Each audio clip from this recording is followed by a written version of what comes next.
All right, back for another beer review, and today I'll be reviewing yet another beer from the Old Thunder Brewing Company, and they are out of Pittsburgh, Pennsylvania, and this is their False Kingdom. So this is an IPA that comes in at 6.8% alcohol by volume. No IBUs listed in time of review. This can is approximately 3.5 weeks old. And I'm going to give a huge thanks and shout out to Rob and Josh of Old Thunder for this beer, so big thanks to them. I recently attended the 2024 Rochester Real Beer Expo at Innovative Field in downtown Rochester, New York, and Old Thunder was one of many breweries pouring at said festival. And they sent me home after the fest with a 4-pack of this beer and their Scottish Winds, which is a barrel-aged Scotch ale, which I will review at some point this year. Now, last year, they attended the festival, and after, they sent me home with a 4-pack of this beer and their Time Out of Time, which was a barrel-aged, an English barley wine. Absolutely delicious. Now, I don't do a lot of re-reviews on my channel, but I'm re-reviewing this because I specifically asked both Rob and Josh, since they were giving me a 4-pack of it, I said, should I re-review this, more or less? I was like, is this batch, should I re-review it? And without hesitation, they both said yes. They said, this batch is fantastic. We would love to see a re-review. So here we are. Now, I went and looked at the review from last year to see, I'll be able to compare notes. Basically, what I said about that batch was it was very heavy on like the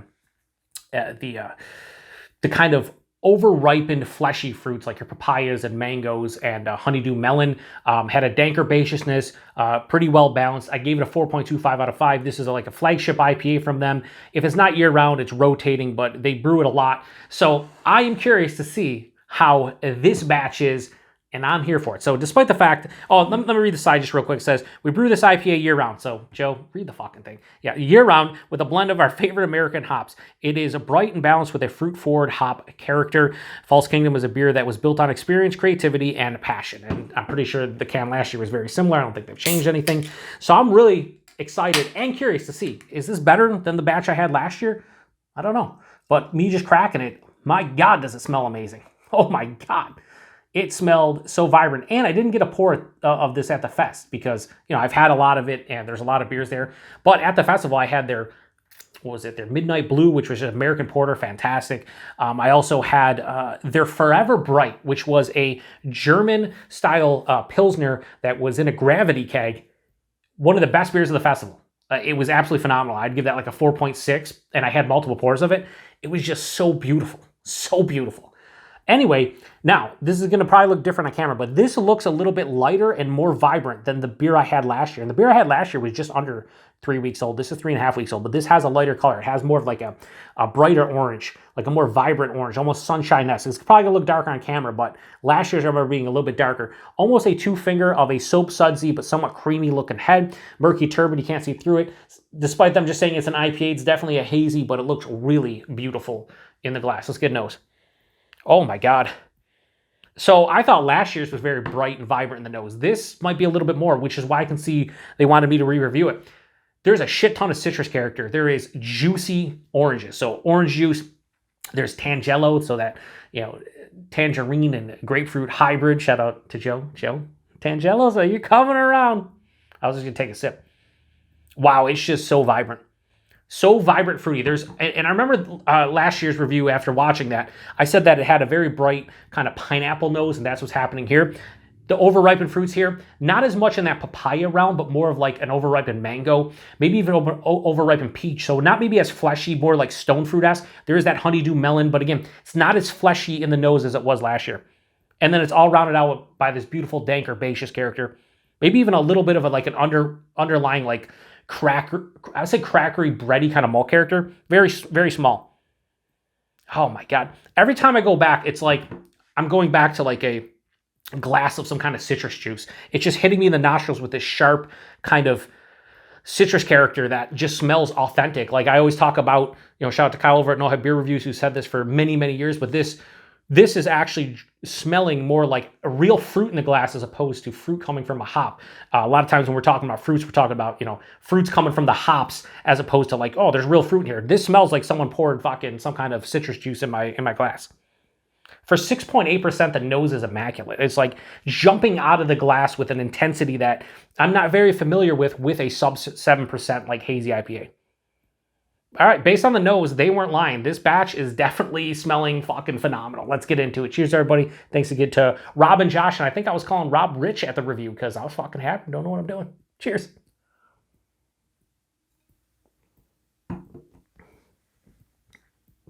Yeah, this is delicious. I think they're right. You know, I'll be honest with you.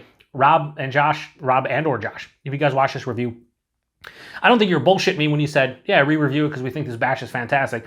But, you know, you guys, obviously, you know, part owners of the brewery, you love your product. And when I hear that from folks, you know, because when it comes to craft beer, it's not like everything's not standard. It's not like you're going to get the same experience in every single batch. Sometimes it's a little bit different. But they're like, yeah, we're really proud of this batch. It's delicious. And I'm like, all right, we'll see how much better it is. After that first sip, it's better. How much better? It's not like a ton better because it was already pretty good and I gave it a 4.25 out of 5, but it just has a more of a bright, refreshing kind of quality. I mean, that's the easiest way to explain it. All right, let's go body mouthfeel.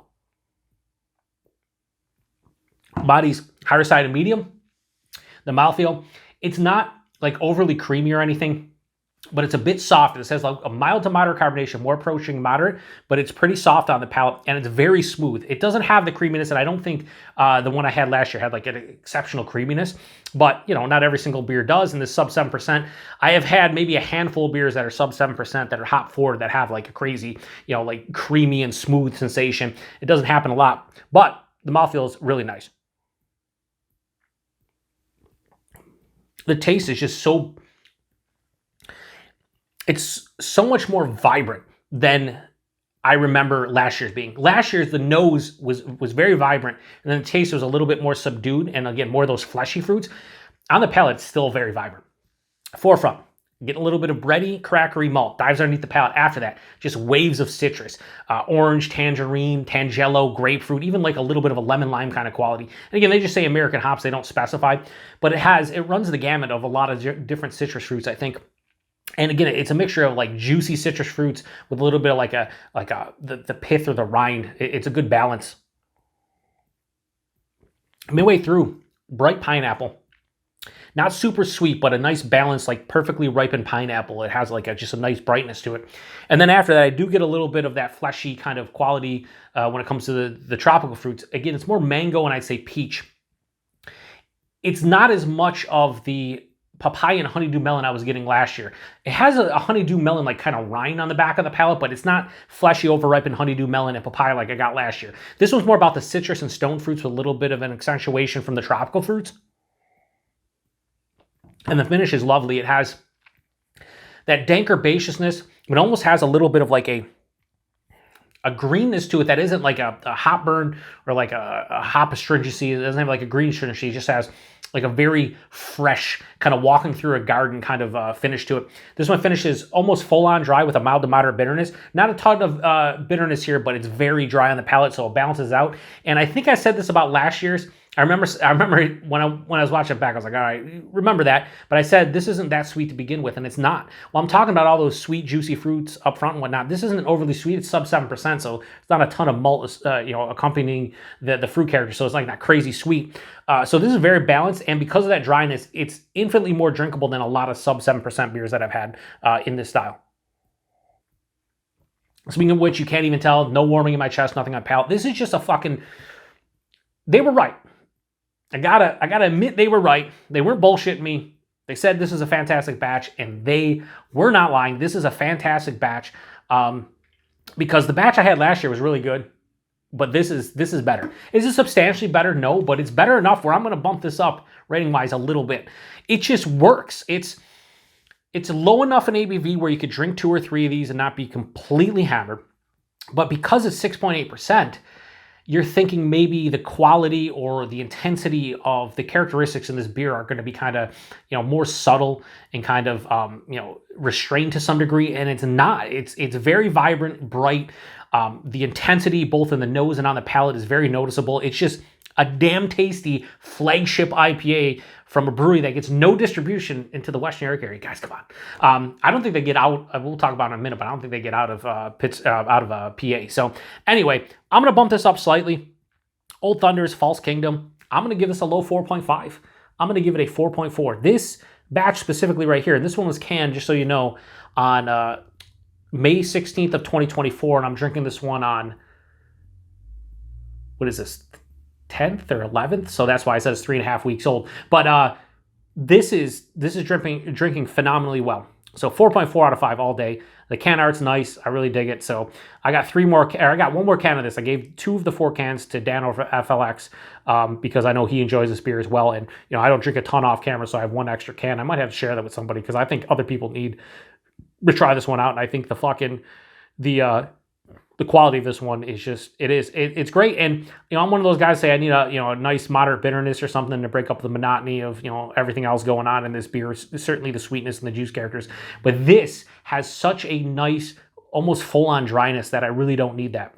I really need a bitterness or a dryness. If I get both, cool. If not, this is just really nice. So price point availability, same as it ever was. Last year I said it was $17 4-pack. Check their website again, $17 4-pack. Might be a little bit expensive for some, sub 7%, you're looking at $4.25 a can. However, the quality of this beer is fantastic. If you're in and around Pittsburgh, you've never heard of Old Thunder or you've never been there, I think the vast majority of the owners are from Brew Gentleman, who also makes great beer. I just have been enamored with their beers ever since a friend of mine, a viewer of the channel, Dan, sent me a couple of their beers.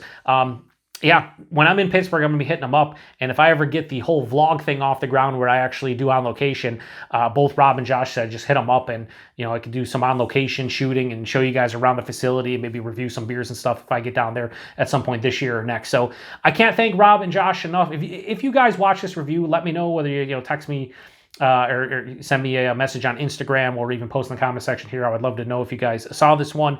And you guys were both right. 100% right that this batch is certainly better than it was last year, but last year's was pretty good. So yeah, anyway, if you've had this one before, post in the comment section. Let me know what you think about it. If you have had any Old Thunder beers, what do you think about their brewery as a whole? They are one of my favorite breweries from PA. There's some great Pittsburgh breweries like Dancing Gnome, the aforementioned Brew Gentleman, Hitchhiker. There was also a lot of breweries from PA at the expo. There was Dancing Gnome, as I said. There was Cinderlands, which they had a hard tea that everybody loved, and I've reviewed beers from them. There was a small brewery, was it Bright Path out of Jim Thorpe, Pennsylvania was there. Human Robot out of Philly. A lot of cool breweries there. So huge shout out to Will Cleveland, who puts together the breweries and kind of runs things for the expo. Fantastic. Put it this way, if you're in the Western New York area and you've not checked out the Rochester Real Beer Expo last year or this year, do yourself a favor, check it out next year. I believe VIP tickets were like $75, 5 hours of all you can drink beers. And the first hour is basically, just VIPs, very chill. And there's a lot of breweries that bring some cool ass shit. So I think for, $15 an hour, it's well worth it for a festival where you can get a lot of breweries too that don't distribute in Western New York that show up. So shout out to Will Cleveland, Rob and Josh, everybody. It was a fantastic time. I'm glad they sent me home with a 4-pack of this, and I can't wait to get into that Scottish wins. There is not enough Scotch ales / wee heavy beers, let alone barrel-aged ones. So when I got to be in the right mood to drink that, like I got to be in the right mood for a Scotch ale. And when I am, I'm taking that down and hopefully it's delicious. So appreciate everybody stopping by for another beer review here on the Beer Patrol. I apologize for the longer review. I'm sure this is like 15, 16, 17 minutes. It is what it is. It's the Beer Patrol. I like to talk, but when people are kind enough to send me home with beers and shit, and they're just cool guys in general, I like to talk about them. I like to pump up the brewery, especially if I think they make great beer, and I think Old Thunder makes fantastic beer. So anyway, till the next one. Cheers.